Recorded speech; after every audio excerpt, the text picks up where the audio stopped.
All right, what's up, everybody? Hello, hello. 4 minutes. We got 4 minutes. Oh, Suzanne, the economy is off the charts. Is it? What is going on? Was today a crazy day? I didn't notice it being. I saw it going up for a little while. Saw it going down a little while. Things are pretty wild. So we got some breaking news. We're going to be leading with Iran, right? Iran is still in full swing. Airstrikes being traded, missile strikes, all kinds of threats. And then in the middle of all that, just a little bit ago, right before the show started, we got word that Trump says that Iran has released a political prisoner who is an American. Why? Is this a sign of goodwill? Was this something that was in the works? Like, how did this happen? Where did this happen? Who were they released to? What does this do to peace talks so that bring things closer together? Is this some sort of distraction? Like, what is happening? So we have questions. We're going to be going to Garrett Haake, who's at the White House. Hopefully we're going to get some clarity there. But it is another very, very interesting day in this conflict that everything is happening in real time. And we are seeing all these things, and it is extremely, extremely confusing. Hopefully this is all a sign that things are getting better.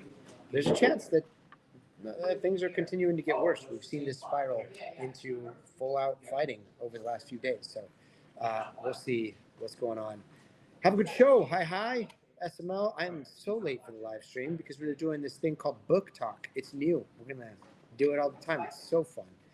Monkey Beast, is Kevin the stream guy to yell at? No, it was me. It was definitely me. I forgot my iPad in my office. And here at 30 Rock, I have to run. And somebody else had to go get my iPad. What up, Rock? Roxy's mom? Hello. Okay. Printing all these things. Let's see. We got 1 minute and 30 seconds. All right. Let's see here.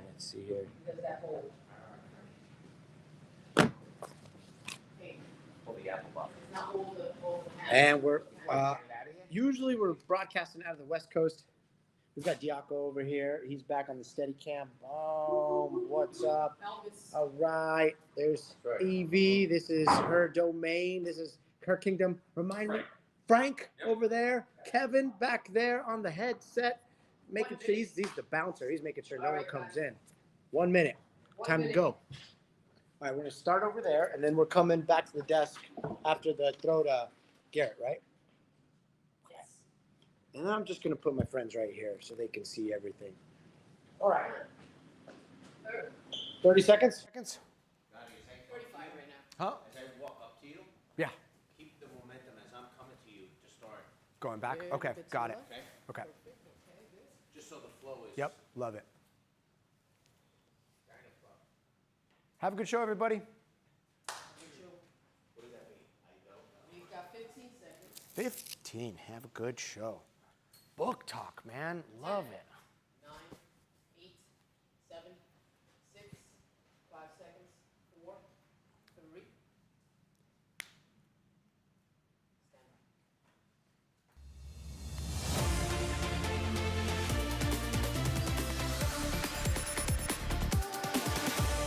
Hey there, I'm Gotti Schwartz, and tonight we start with an unexpected move from Iran in the middle of some of the most intense fighting we have seen. The United States hitting Iran twice today, once in the morning, once this afternoon, marking 5 straight days of these kinds of strikes. And breaking just a bit ago, the White House announcing that Iran has just released an American political prisoner who we don't know right now how it happened. That is also very unclear. Almost all of the details have not yet been released, other than that she is safely out. But it comes as just hours after CENTCOM said the United States hit an island in the Strait of Hormuz, going after Iran's coastal missile sites and launches. Then this second wave of strikes targeting Iran's military capabilities in the Strait. According to the president, there's still a lot more to come.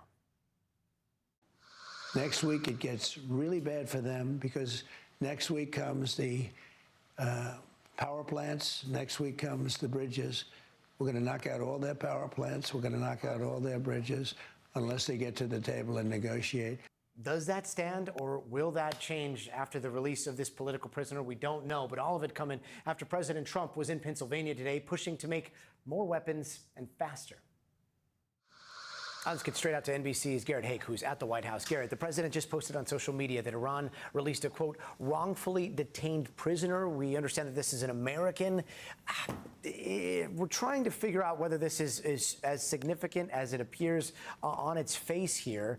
But could this be just a blip in negotiations, or could this mean that there is a potential off-ramp in the future here? Well, look, it's too early to tell right now, Gotti. The White House has not released much information about who this person is or the circumstances by which they were released. But this kind of thing is often a signifier of sort of a trust-building exercise between countries. It happened just last year where the president's negotiators were able to get Mark Fogel, an American who'd been imprisoned in Russia, released as part of the trust-building exercise that led up to that meeting in Alaska between Presidents Trump and Putin. When you can't reach a bigger deal and you're trying to make sure that the people you're talking to still have some authority or still have some interest in engaging with you in a goodwill way, these kind of releases can be helpful in reestablishing that kind of contact. And it's the kind of thing that we know Steve Witkoff in particular, who's been the president's everything envoy, has been successful in the past. So does this mean there's an off-ramp for the war tonight? Not necessarily, but it does suggest to me that the proper authorities in both countries are still talking at some level. Yeah, those back channels are definitely happening. Again, when something like this happens, it's really important to kind of stop, slow down, backtrack, and see exactly what was happening before this. One thing that we knew was happening was President Trump was threatening to target Iran's bridges and power plants unless they came back to the negotiating table. We have seen him say that before. Always, every time he does, it raises a question of war crimes. But is it different this time? Well, it's hard to say. This is an old threat by the president, recently renewed, and I think the fact that it's coming back tells me two things. Number one, that what they're doing right now isn't working. The idea of just bombing targets around the strait, missiles, missile launchers, speedboats, that kind of thing, is not sufficient in and of itself to get Iran back to the negotiating table.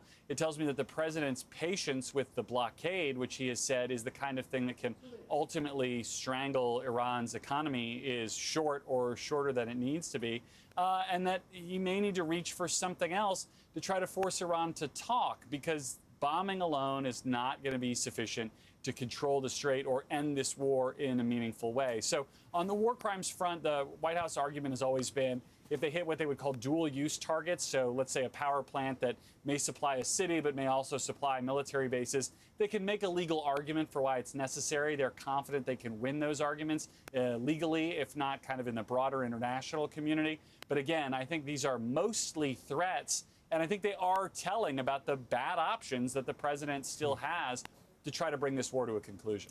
One other thing that we saw happening today before this announcement was the president in Pennsylvania with this push for more weapons manufacturing. What does that look like in Pennsylvania and beyond?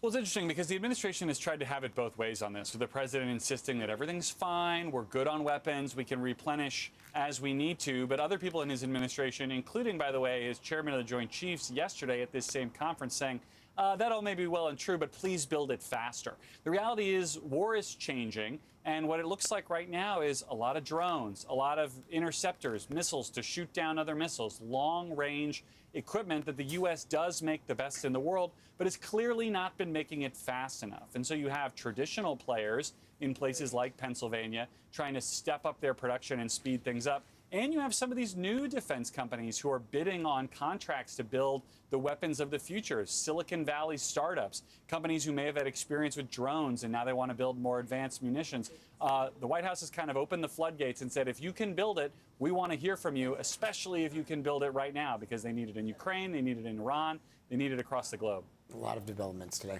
Garrett Haake, thank you. You bet.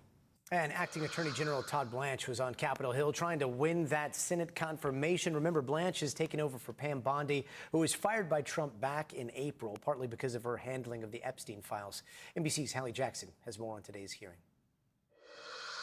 I met him at The moment tonight with maybe the most staying power at today's confirmation hearing for Todd Blanche, coming during friendly questioning about his relationship with the president. I'm his lawyer, was his lawyer, and now I'm the Deputy Attorney General. An apparent slip of the tongue, since Blanche is no longer the president's personal lawyer, likely adding to Democrats' concerns that Blanche, if confirmed as Attorney General, would do President Trump's bidding to go after political rivals. Who you are is someone willing to sacrifice everything you once believed in for that title. Blanche spent some 15 years at the DOJ before moving to private practice, representing then-candidate Trump in his 2024 hush money trial in New York. Now, as acting AG, touting progress. We have the lowest murder rate since 1900. But facing pointed questions about why he signed off on a controversial settlement after President Trump sued the IRS. The DOJ initially agreeing to an extraordinary $1.8 billion so-called anti-weaponization fund. The settlement fund's just not moving forward. Since scuttled in the face of intense opposition, including from Republicans like Senator John Cornyn, who remains undecided. I'm not going to make a decision until I have to. Also in the room today, nearly a dozen survivors or their family members of Jeffrey Epstein's abuse, urging the Judiciary Committee to vote against Blanche, furious about the DOJ's handling of the Epstein documents. I will absolutely say that any mistake that we made should not have been made. Vice President Vance on Joe Rogan's podcast today, acknowledging the administration mishandled messaging around the case. I say this with all candor, like, we absolutely screwed up the comms of the Epstein files. Now, the brother and sister-in-law of Epstein survivor Virginia Roberts Giuffre with this message for Todd Blanche. And you failed to really answer any substantive questions. Nothing got answered today. It was just the show. Gotti, the committee is expected to vote on Blanche's nomination later on this month, but if even one Republican defects, it could spell trouble for Blanche. That's why the spotlight is on the still undecided Senator Cornyn. Gotti? Holly Jackson, thank you. Meanwhile, the president is hyping up a big announcement coming in just about 24 hours in this primetime speech. Details are still slim. Rumors, though, are rampant. But here's what we know for sure, straight from the headliner himself.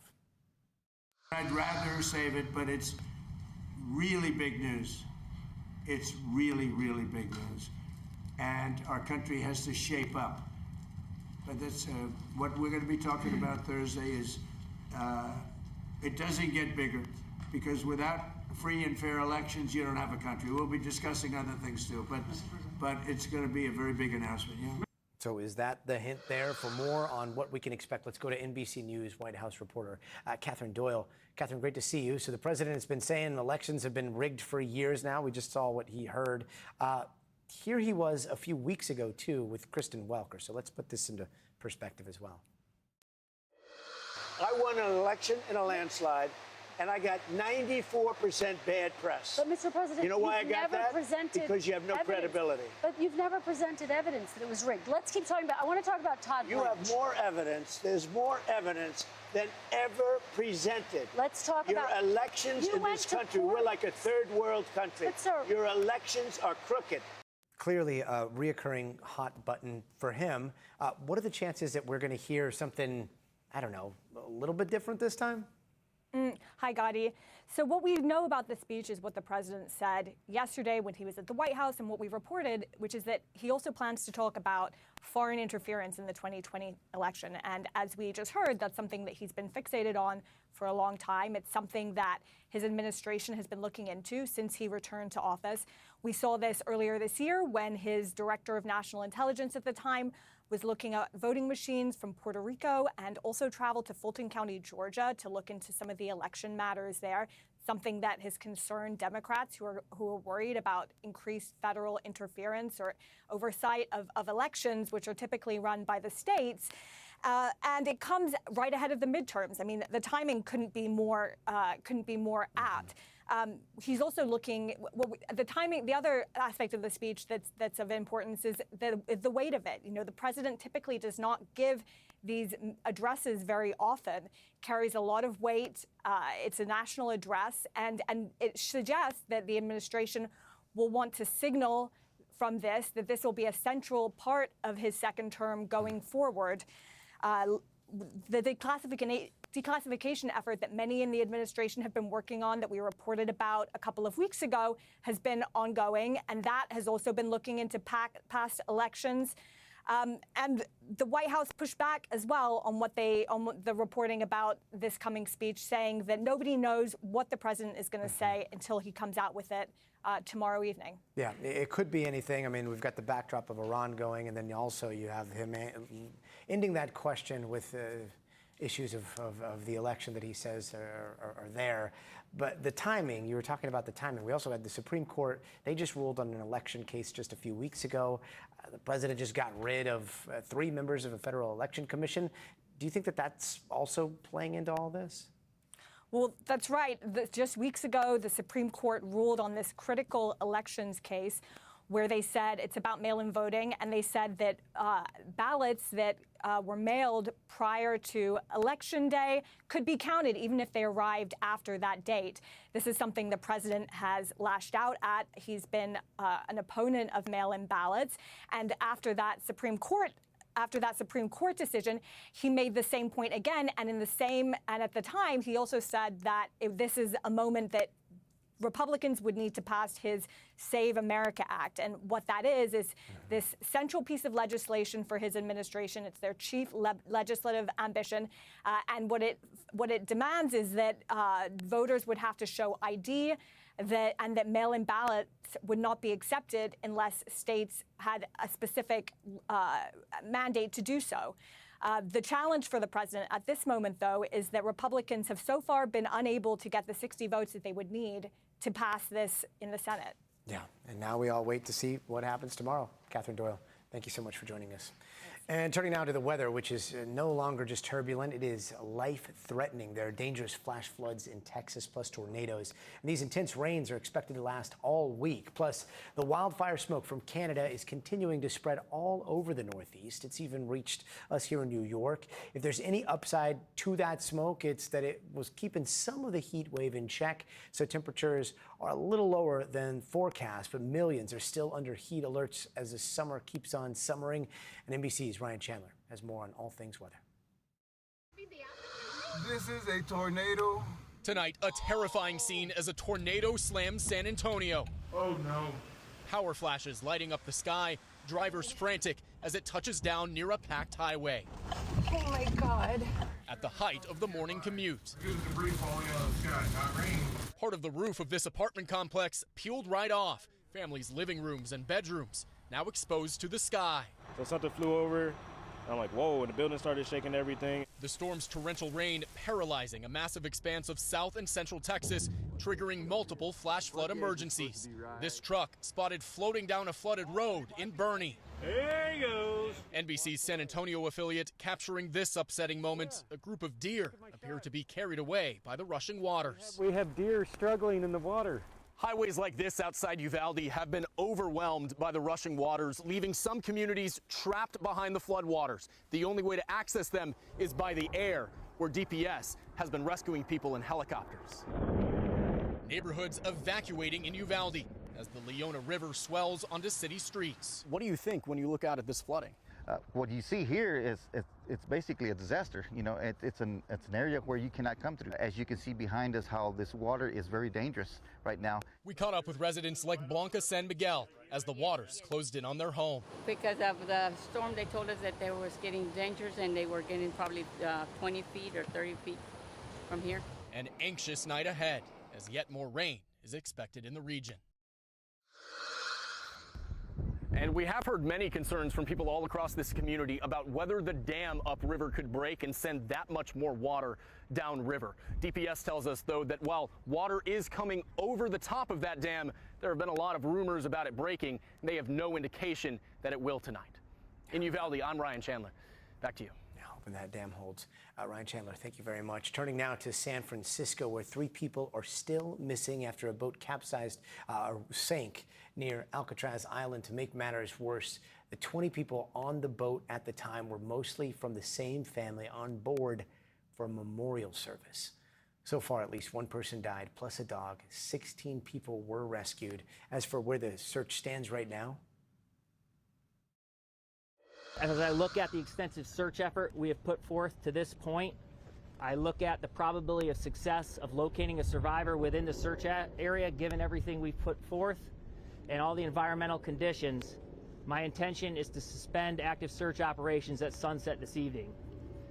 The families are aware, they've been notified, and our crews will continue to diligently search until we reach that point later this evening. So heartbreaking. Let's go to NBC News correspondent Steve Patterson in the Bay Area. Steve, I mean, this was a memorial service. This sounds like a tragedy on top of a tragedy.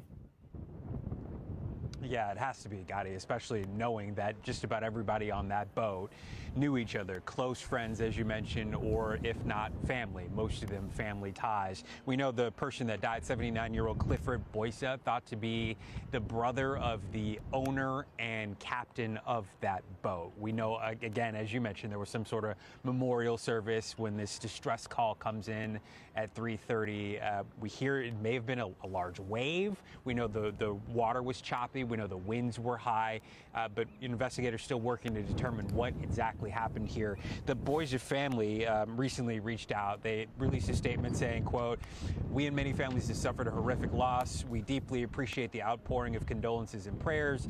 At this incredibly difficult time, we ask that you respect our privacy so that we can process and grieve." And they're going to have to do that because, as mentioned, the crews here, the responders who have been searching, scouring for more than 24 hours now, have to suspend their search at some point. It will happen in just a few hours. They say they've already searched about 950 nautical square miles. That is a massive area of this bay, and yet they have found nothing.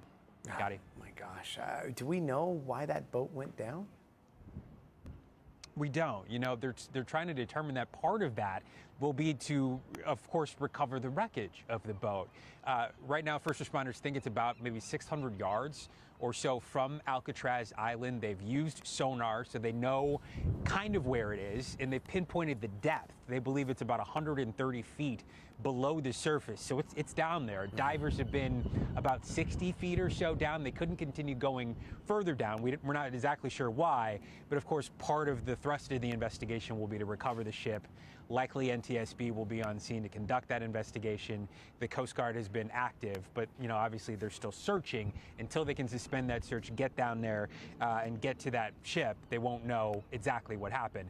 We spoke to a shipping captain, a boating captain, who's a fisherman, also did tours.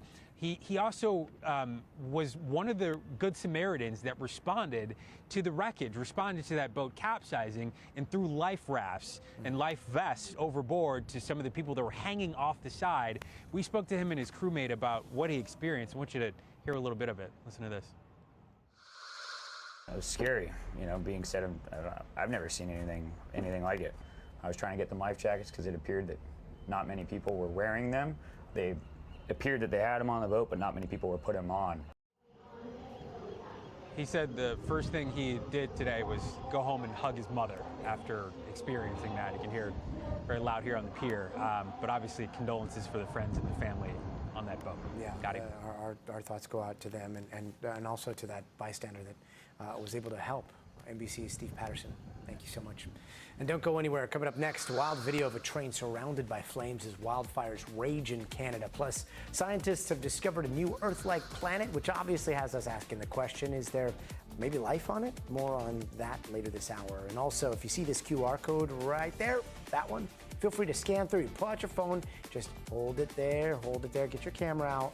Then that should scan through, and you can join us live in a chat. Let us know your thoughts all hour long. That'll take you behind the scenes, streaming on YouTube, TikTok, or Twitch. Hopefully, we'll see you there.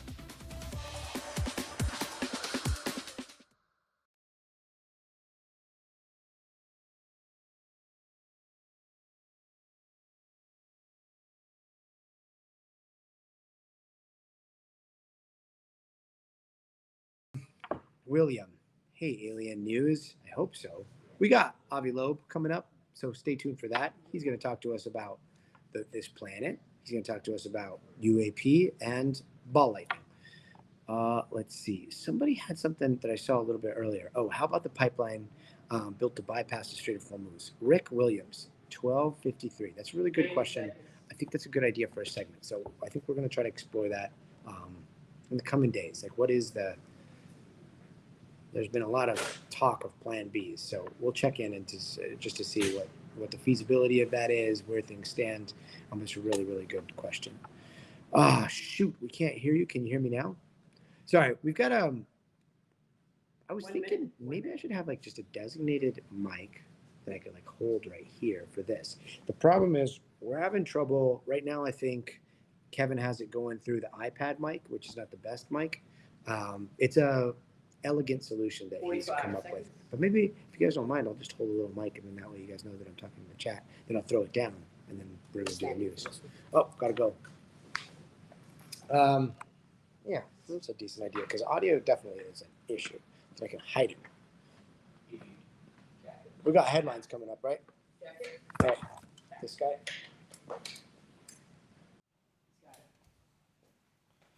Okay.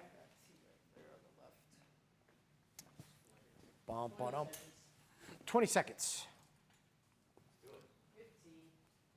10, 9, 8,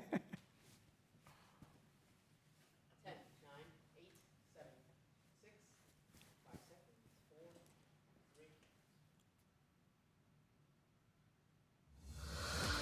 3. Hey, welcome back. Here are some other headlines we were watching tonight. 2 people were shot today inside of a Kroger, a grocery store in Texas. Both people were taken to the hospital in critical condition. Law enforcement officials say the suspect is in custody, but still unclear what led to the shooting. And today, a massive fire broke out at a scrap metal yard in Pennsylvania. That thick smoke raising air quality concerns in Philadelphia. Health officials are warning people to avoid the area, stay inside if you can. Authorities have not said what caused that fire or whether anyone was hurt. And over in Canada, look at this. This is a freight train that was surrounded by walls of fire in Ontario on Monday. The Canadian National Railway Company says everyone on board was safely evacuated, but they're still temporarily suspending operations in that area. It comes as wildfires sweep across Ontario, forcing mandatory evacuations. And then masked thieves robbed a luxury store in New Jersey on Sunday in just a matter of seconds. Surveillance video catching the group rush in, they grab everything in sight before they took off. The store manager says the group stole about $40,000 worth of bags. Police are still trying to track those suspects down. And beaches in parts of Massachusetts and California are still closed for swimming or have advisories up today. Officials say the water has unsafe amounts of bacteria. Swimming in those conditions could cause stomach problems and respiratory symptoms. The closure comes as temperatures climb above 100 across a lot of states over the next few days. And turning now to the investigation into the death of Mississippi teenager Nolan Wells, who was found dead after a boating trip with some friends on the 4th of July. Wells's parents meeting with the Mississippi DA today in what they called a respectful meeting, but one that still left them with a lot of questions about their son's death. The family's lawyer also saying that his death investigation will be turned over to a grand jury. NBC's Aaron Gilchrist has more. Tonight, new audio shedding light on the moments before some of Nolan Wells' friends left Horn Island off the coast of Mississippi. A mom of one of the friends last week said the group left without Nolan when their boat began malfunctioning. We're sinking. Can you all please come? NBC News has obtained audio as part of a records request that details the group calling for towing assistance. And is everybody on board in good health otherwise? Yeah, everybody's on board. Nolan went to the island in a boat with friends on July 4th. His body was found 2 days later. It's unclear whether Nolan was with anyone when he disappeared. This as the search for answers in the death of 18-year-old Nolan Wells continues. His family's attorneys saying they'll now work side by side with investigators to analyze Nolan's cell phone. So everybody will be able to see at the same time what the cell phone has. Nolan's parents previously said they believe content may have been deleted from the phone. The case will be presented to a Mississippi grand jury once the investigation is complete. The local district attorney telling NBC News that's a standard practice for cases with an unknown cause of death and not an indication that a crime was committed. Jackson County Sheriff John Ledbetter says his team has interviewed several witnesses and is working to get answers for the family. Do you feel like you're getting useful information that's been helpful to figuring out what happened? Yes, sir. We're getting very useful information, and we appreciate the public coming forward with what they've had, and we don't want them to be hesitant. Today, the family met with the district attorney for more than an hour. It was just a meeting where she talked about the process. She didn't tell us any information about the investigation. We're trying to get to those answers. As tonight, Nolan's family prepares to hold his funeral next week. He would not want us to be sitting around crying and eating, and so what we're going to do is kind of have a party to celebrate him. The state and independent autopsy results are not back yet. The family attorney says he does plan to release those details when he has them. Aaron Gilchrist, thank you. And coming up, President Trump calling for ICE to continue traffic stops even after 2 deadly shootings in less than a week. What we're learning there. Stay tuned. This was 3 minutes. 3 minutes. Okay. 3 minutes. All right. And I think you guys can hear me. Let's see. How long am I staying in New York? Only the news gods know. Thank you so much, Kevin. I don't know if you guys heard, but somebody had a very good comment a little bit earlier. I think it was Rick Williams. Yep, Rick Williams. 1253. How about the pipeline Arabs built to bypass the Strait of Hormuz? I'm not going to lie. I don't know what the latest is there. And it is very, very interesting because it can change quite a few dynamics. And it's been very controversial when it was proposed. But yeah, we'll check. We'll follow up. We'll give you the latest, either in the next few days, for sure. Jenny, Empire State Building, yes, or Empire State, sorry, not building. Yeah, NYC here, horrible air quality today due to Canada's wildfire. Totally true. My wife is here, and we were walking around. She's like, this feels like the wildfires in California. And we didn't know that the haze that we were seeing was from Canada. But yeah, it's the heat here is, it does feel weird to be outside. San Pedro Sula, my Hondureños. Thank you so much, Pedro. Great to see you. Did you watch the game? Argentina, oh my gosh. Man. What do I think the big announcement from the president is going to be tomorrow? I think it's going to be election related. I mean, he basically alluded to that in his comments, but it could be anything. I mean, there's a war going on right now. World situation uncertain. MS. That should be the name of our show. What do you think it is, Boston? 10 seconds. 9, 8, Very, very storm watch. 7, 6, 5, 4,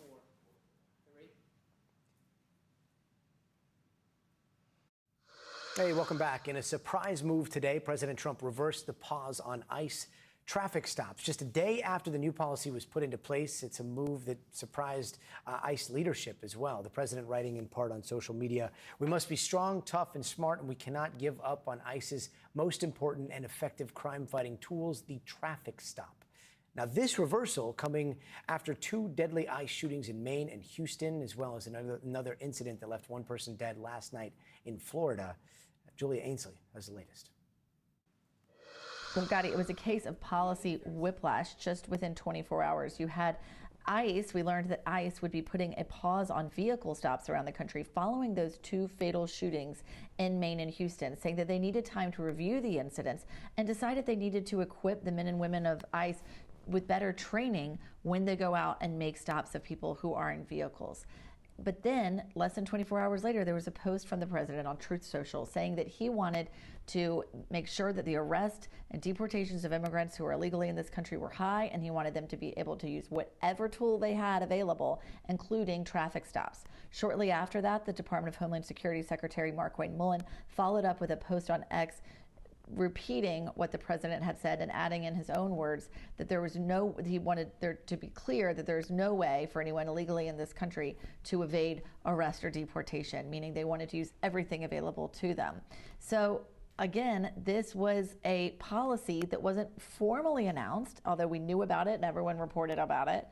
And then it was canceled through a Truth Social post. And the most surprising thing about all of this is that when I spoke to DHS officials, very senior people who are responsible for policy at ICE and for telling the men and women in the 25 field offices around the country what to do, they said that what the president posted this morning came as a complete surprise. The communication between DHS and then ICE, which is a part of DHS, and the White House on this, either the beginning of this policy or the cancellation of this policy, Gotti, seems almost non-existent. And so now it seems that ICE will be able to continue to stop people in vehicles, and we'll see if we continue to see a rise in fatal shootings by ICE officers as a result. And I want to explain to viewers as well why vehicle stops are so risky.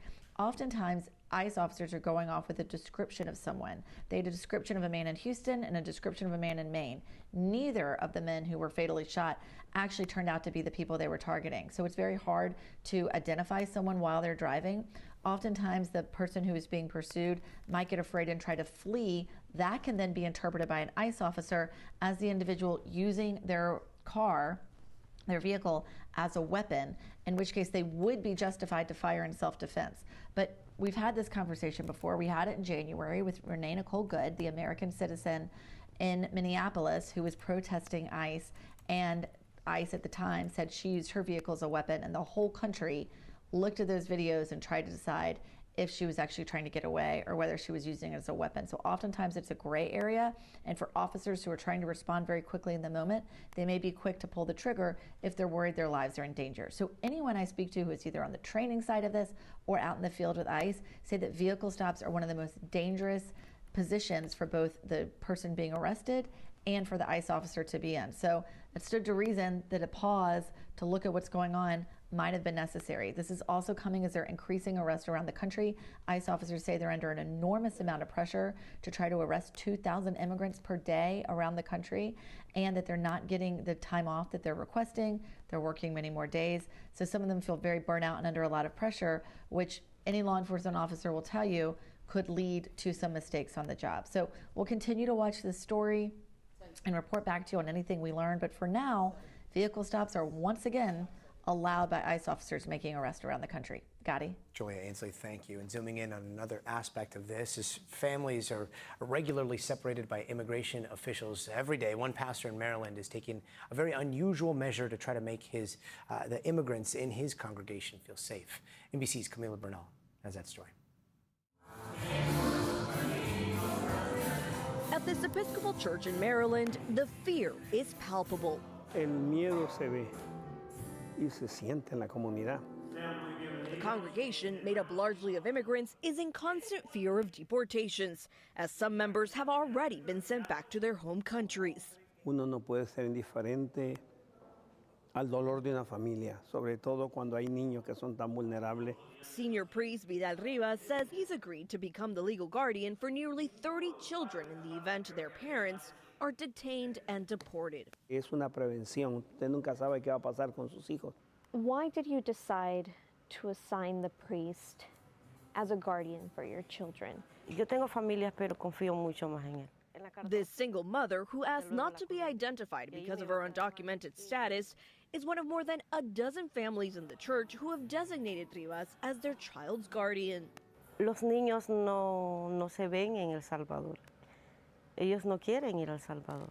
A recent analysis by the Brookings Institution suggests more than 140,000 children have already been separated from their parents during this administration's immigration crackdown, a number that far exceeds the zero-tolerance policy of the first Trump administration in 2018. Those numbers are stirring up fears and uncertainty for many families, including this one in California. This Chinese father of 5 came to the U.S. 12 years ago on an EB-5 investor visa. We're not identifying him and his wife by name, and we are altering their voices because they fear retaliation. All of you guys were born in the U.S., right? Yes. He says a clerical error derailed his visa application and even led to a 4-month detention in ICE custody. Now he's facing a removal notice, making deportation a very real possibility.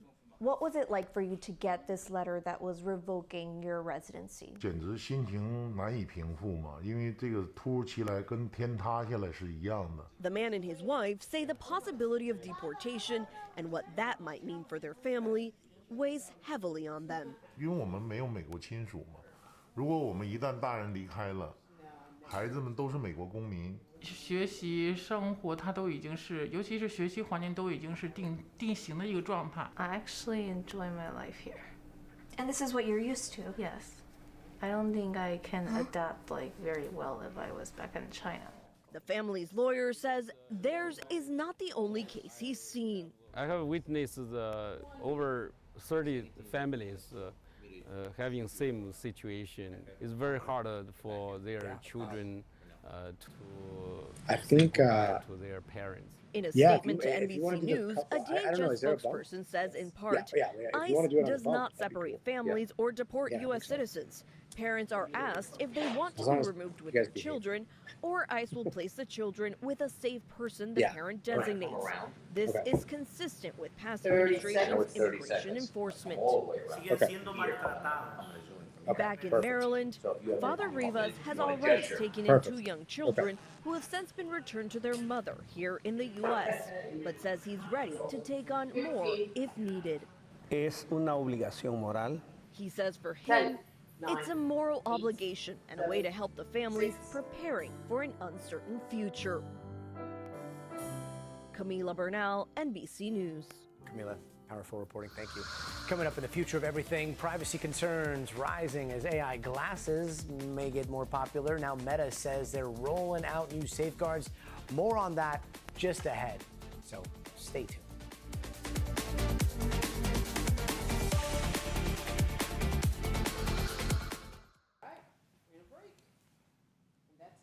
Did you guys see yourselves? Did you guys see yourselves? I saw you guys, and chat looked amazing. Diaco featuring the star of the show. Tonight, the future of everything. We're going Guess what, guys? How much time do we have for the next if you will? Just a hop, skip, and okay. I'm going to take you guys down to the control room. I'll show you guys around. What's this studio called? 3AW. It's not a fancy name because everything in New York is fancy. All right, guess what, guys? Studio tour time. So this is Studio 3AW. Oh, I gotta take this stuff off. All right, cool. All right, here's the trick. We shot part of the show at the beginning, early on, because we had to do a bunch of pre-tapes. So that's already coming out of the control room. I'm gonna walk you guys. Thank you so much. Oh yeah. I'm gonna walk you guys back to the control room so you can see where it happens. But we're shutting the studio down. Dude, thank you so very much. Thank you guys. Have a good one. Thank you. Thanks, Kevin. All right. So this is the set here, and now I'm gonna take you back to where Lisa and the team actually work. And I can escape over here, right? Okay. Now, it's so crazy because usually we broadcast out.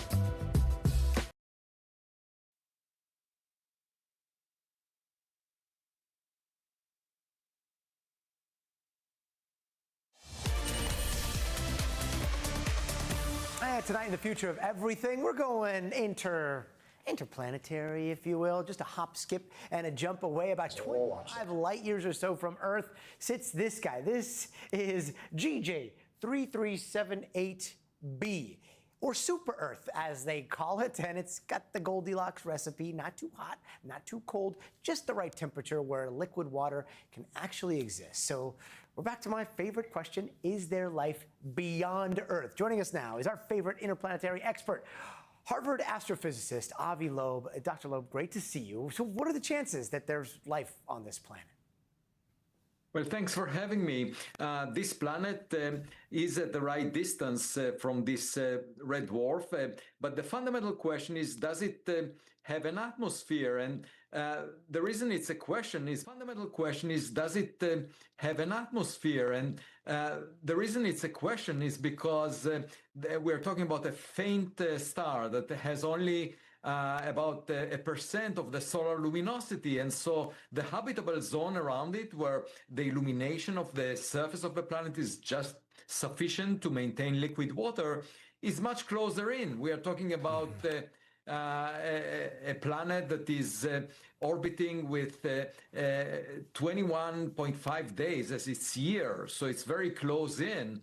At that distance, the question is, can it retain an atmosphere? Because those red dwarf stars, they flare a lot, and the stellar wind and the flares from the star can easily strip the atmosphere. So calculations show that it's on the borderline of being able to sustain its atmosphere. So we don't know. And the fundamental question is, does it have an atmosphere? And can we find out about it? Yeah, we don't give enough credit to our protective force field that we know as our atmosphere here. Speaking of globes and orbs and also other cosmic mysteries, I couldn't help but notice there was a new post that you put up talking about maybe the intersection of UAP, UFOs, and then ball lightning. You're heading up the new Science Advisory Council on all things UAP, UFO. I'll solve this. I'm sure a lot of people are talking about this, but are UAP orbs maybe ball lightning? Well, it's interesting that two possible origins of known balls of light.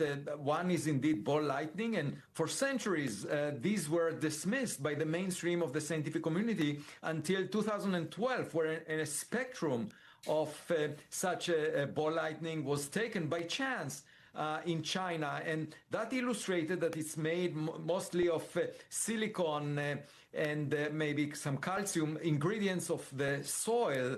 And the idea is that energy deposited in the soil during storms can produce aerosols that are oxidized, and that releases heat and light, and we see that as a ball lightning. So that's the explanation for it right now, the most popular one.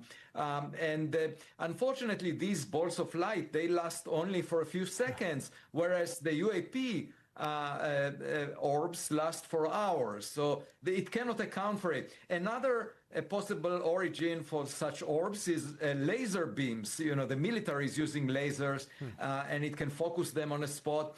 But again, the amount of energy needed cannot be supplied by military lasers at the moment. Interesting. I mean, it's such a fascinating time. In fact, while we were trying to prepare for this segment, we were trying to find a bunch of video of verified ball lightning, because obviously we want to talk about it, we want to show it. In this day and age, it was a lot easier to find UAPs than ball lightning. Like the stuff that we're showing, we can't be sure that that's CGI. We think it's CGI or AI. Probably not the real phenomenon, but I don't know one way or another. And that in and of itself seems to be like the nature of the mystery when it comes to things like ball lightning and also UAP, right? Yeah, so the issue is really that these are transient phenomena. This is probably AI generated because they last a few seconds typically, but in reality, and that's why it was difficult to document them. And mostly we relied on eyewitness testimonies until by chance there was this recording. And so without dedicating effort for the research, there is no sufficient data to support the nature of these things and get us to a better understanding of their origin. The same is true about UAP. And the goal of the Council for UAP Science that advises the US government that I'm leading is to collect such data. If it exists within government, we can analyze it. If it doesn't, we can advise government to collect new data with new sensors.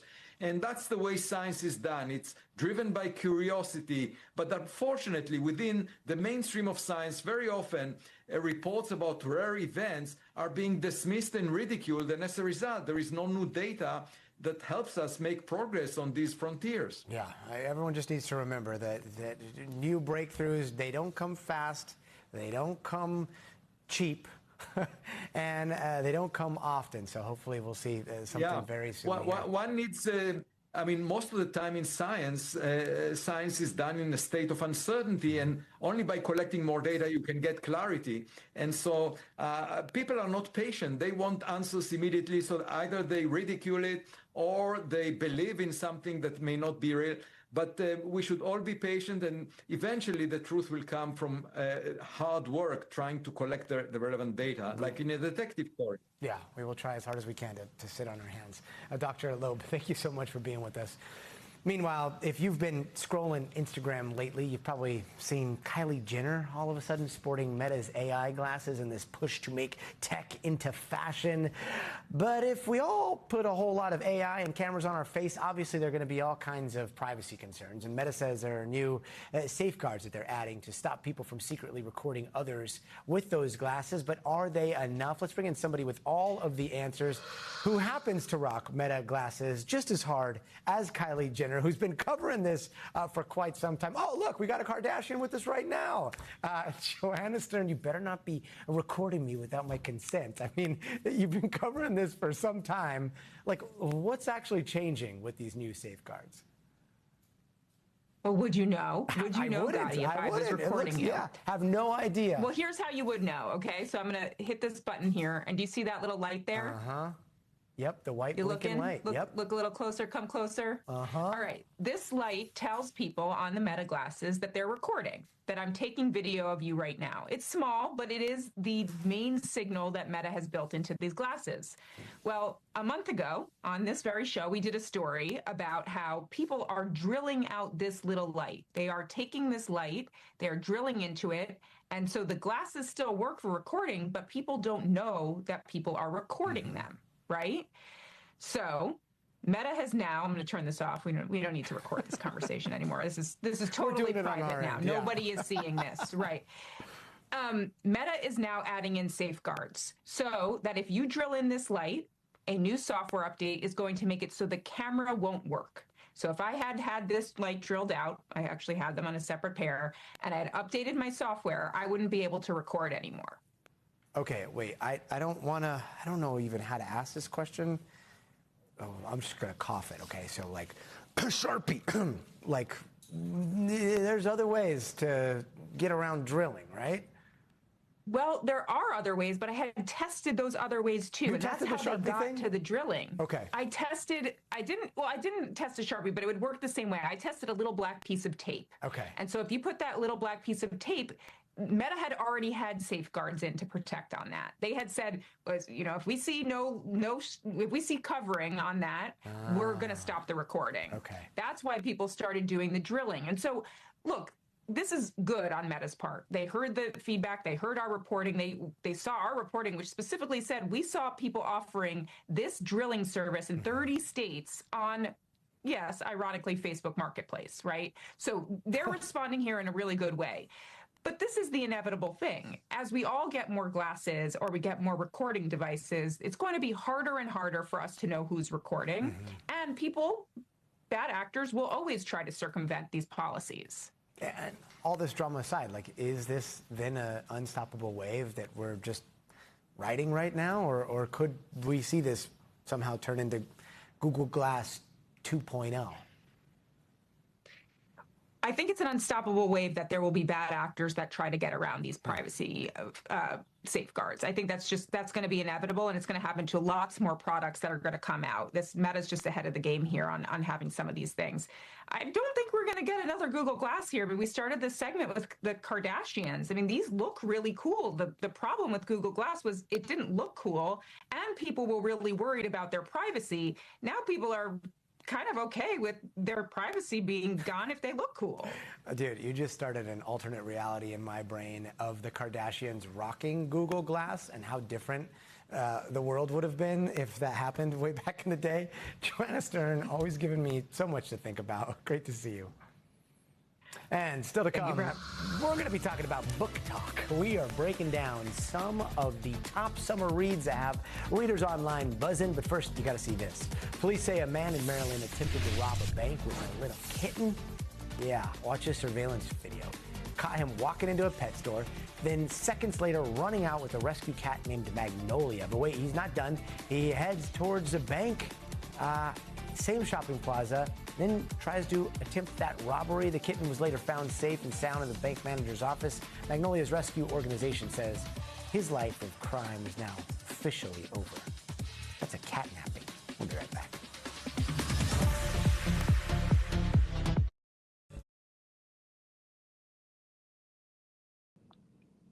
Okay, can you guys still hear me? Okay. All right, so you pre-recorded that a little bit earlier before the show.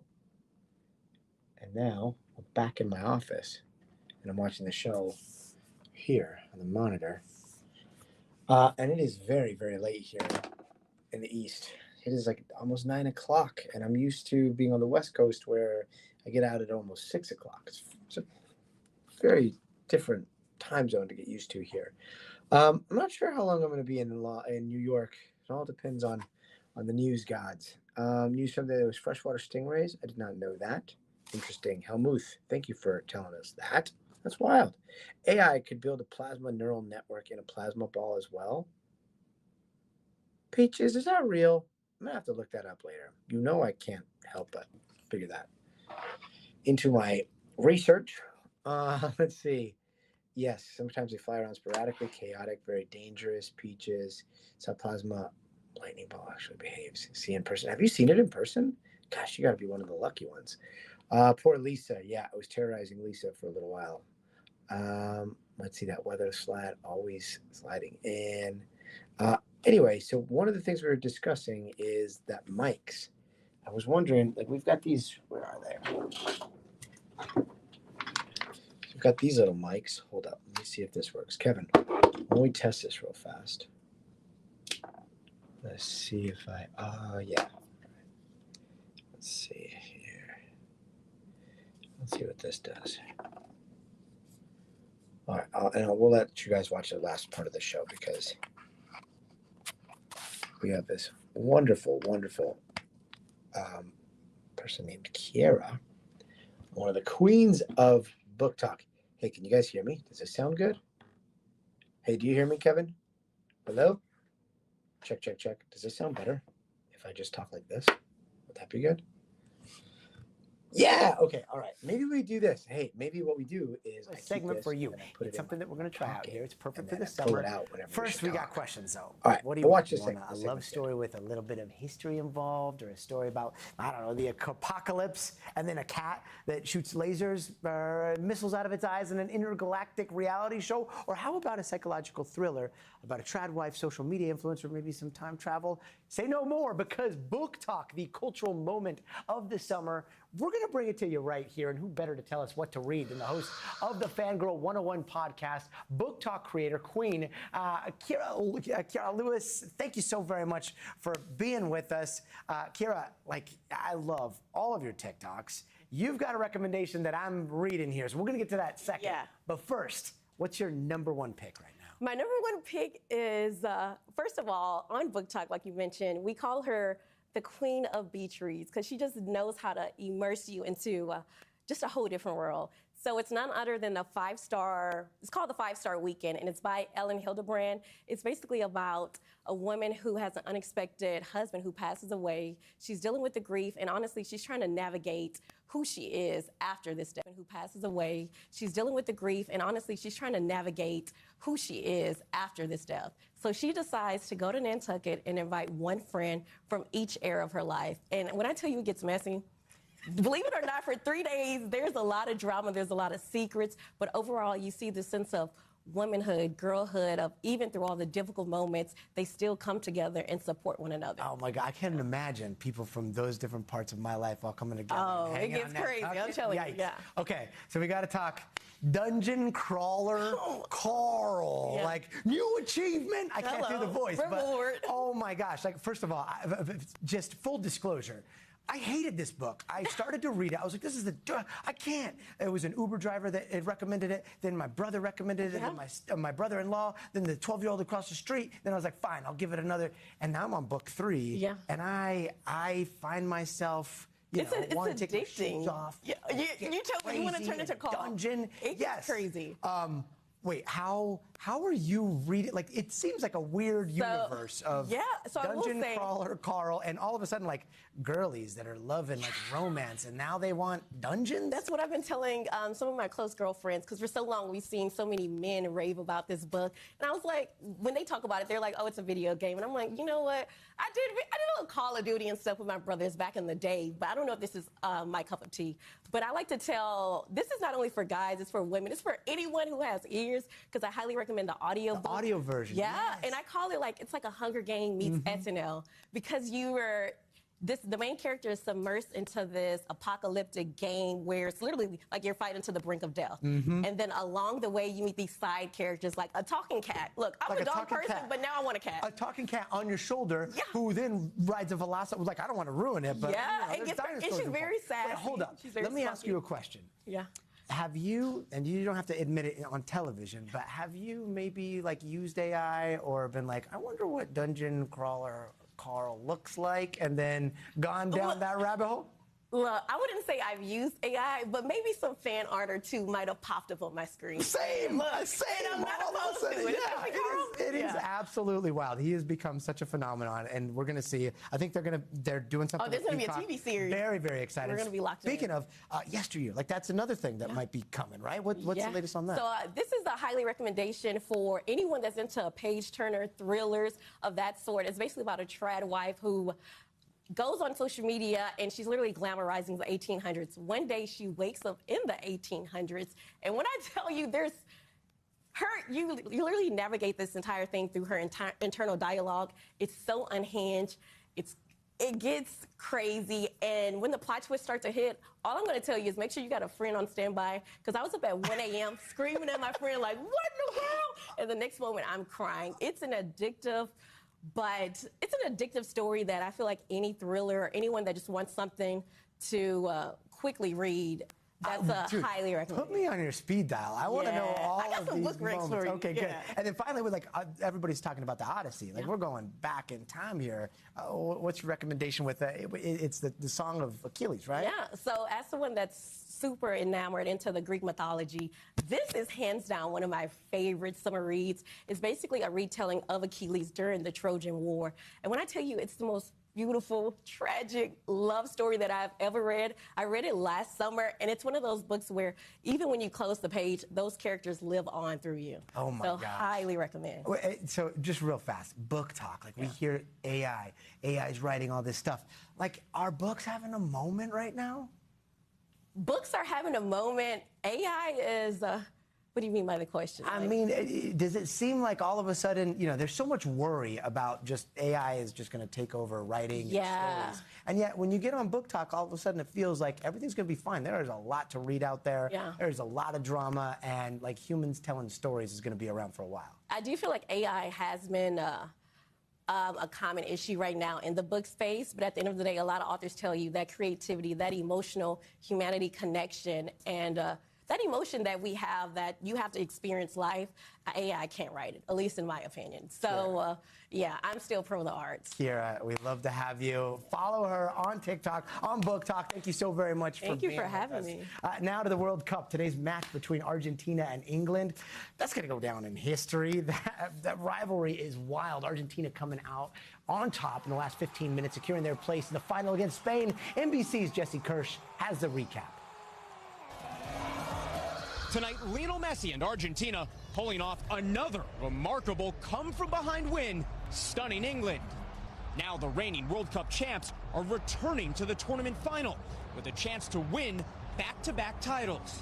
Argentina and England are one of soccer's greatest rivalries. The match tense and extremely physical for almost an hour when England's Anthony Gordon raced toward the net. Argentina spent half an hour trying to catch up, with one near miss after another. Then finally, with just minutes left to play, Enzo Fernandez fired from long range. Rolling Stone star and England fan Mick Jagger shaking his head. Then Argentina's Lautaro Martinez delivered the finishing blow. And while Lionel Messi never scored himself, he set up both clutch plays, later celebrating with his teammates. Some of their fans in tears, many jumping for joy so much the stadium floor was shaking as they cheered. Next up, Argentina has to take on Spain. The World Cup final kicks off in New Jersey on Sunday. Back to you. If only England would have had moves like Mick Jagger. Jesse Kirsch, thank you so much. That's going to do it for us tonight. I'm Gotti Schwartz. We'll see you here tomorrow. But until then, stay tuned to NBC News Now. Breaking